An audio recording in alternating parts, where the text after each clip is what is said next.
ඔයාගේ data එකෙත් මෙන්න මෙහෙම empty cells තියෙනවා නම් keyboards use කරලා මේ selection කරගන්න එක හරි අමාරුයි.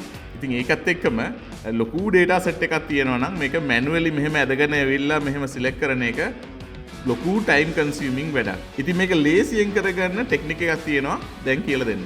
මේකට මම කරන්නේ අපේ empty cells තියෙන column එකට ළඟ තියෙන column එකක් choose කරන especially left side එකේ තියෙන එකක් ලේසි.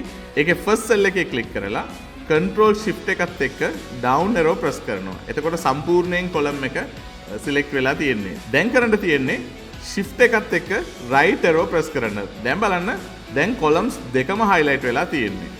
දැන් කොහොමද අපි move වෙන්නේ අපේ empty cells තියෙන column එකට? right. මේ selection එකේ active cell එක D3. ඒ කියන්නේ D column එක තියලා තමයි අපේ active cell එක දැනට වැඩ කරන්නේ. එතකොට D column එක තමයි main column එක. අපි මේ main column එක move කරන්න ඕනේ E column එකට.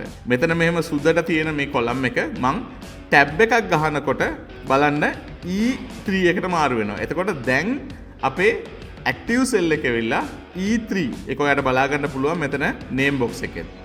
දැන් E3 active cell හින්දා column E එක තමයි අපේ main column එක. ඒ නිසා අපිට දැන් shift එක press කරගෙන right arrow එක press කරලා D column එක deselect කරන්න පුළුවන්. දැන් D column එක select වෙලා නැහැ. E column එක සම්පූර්ණයෙන්ම select වෙලා ඉවරයි.